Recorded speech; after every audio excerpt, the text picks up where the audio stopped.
I remember when in 2013 or 14, when you did a filibuster, and I was up for a good part of the night. I can tell you who actually supported you.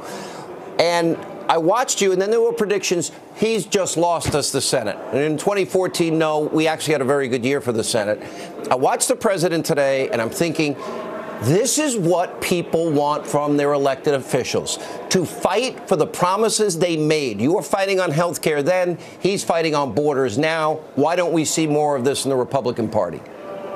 Sean, I think you're exactly right. The American people have for a long time been frustrated with Washington, frustrated that too many elected officials don't follow through on their promises. And they want us to do what we said we would do. You know, I watched that whole exchange with the president, Chuck Schumer, and Nancy Pelosi, and I think the president was terrific that he was standing up and saying, we're going to keep our promise. We're going to secure the border. We're going to build the wall.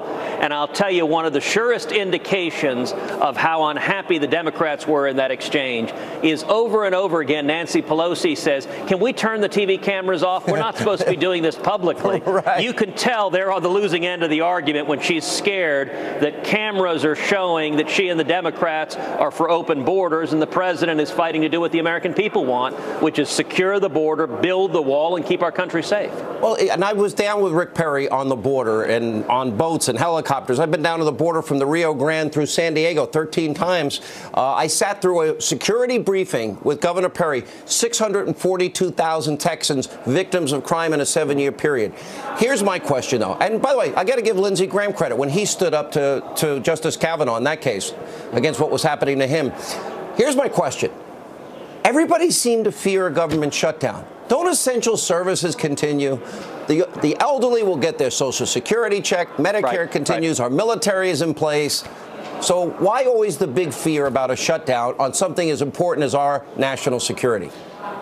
Well, listen, essential services continue during any shutdown. And at this point, about 70% of the federal government has already been appropriated. So we're fighting over about 30% of the federal budget. Now, I personally hope we don't have a shutdown, but I think the president is absolutely right to say the American people want the border secured. It's the right thing to do.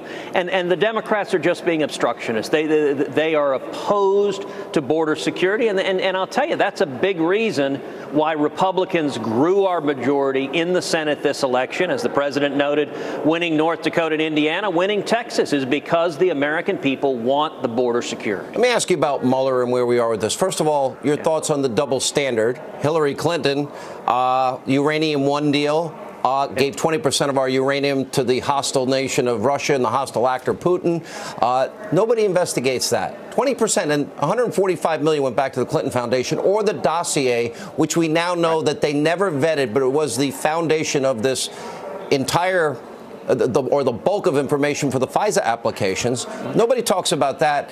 The money that paid for the dossier was funneled through a law firm. That would seems to me would be a campaign finance issue, but they're trying to claim Donald Trump has campaign finance issues. As a lawyer, I'm asking you, do you see that? Because I do not. Listen, all of these are serious allegations, and the Department of Justice needs to investigate serious allegations of criminal conduct. One of the things frustrating over the last 2 years is we have not had sufficient accountability in the Department of Justice. I think the Department of Justice should be blind to political party. I don't want a Republican DOJ or a Democratic DOJ. I want a Department of Justice that's faithful to the Constitution and the law. Right. And I'm hopeful with the new Attorney General nominee, Bill Barr, that we will see that at the Department of Justice. We need to make sure everyone's held accountable. I had this woman, Alice Marie Johnson, on, who the president commuted her sentence. Amazing woman, 20 years, single drug crime. How do you feel about the prison reform bill as long as violent felons are not included? Well, I think we're getting ready to have a major bipartisan victory, and I want to commend the president's leadership on criminal justice reform. I'm a longtime advocate of criminal justice reform. I think reducing mandatory minimum sentences for nonviolent drug offenders makes a lot of sense. There are far too many young black men in prison for decades for simple possession. That's not right. But my big concern, and you just put your finger on it, is we should not be releasing violent criminals. Violent criminals are totally different. I draw a big line between violent and nonviolent. And so what happened last week, I drafted an amendment to this bill that excluded violent criminals, that said we're going to focus relief on nonviolent criminals, but rapists, murderers, violent criminals are going to stay in jail. The sponsors of the bill in the White House, they took my amendment word for word, and when they took my amendment, I'm now supporting it. I'm a co-sponsor. I urged Mitch McConnell to take it up and schedule a vote, and just today he announced we're going to do it. I think we're going to pass this, which will be a major, major bipartisan victory, and I think it's in the interest of justice. I do, too. All right, Senator, well said. Good to see you. I'm getting used to the new look. If it gets a little wider and longer, next year you can be Santa Claus. You have a ways to go. Ho, ho, ho. All right, Senator Ted Cruz, thank you.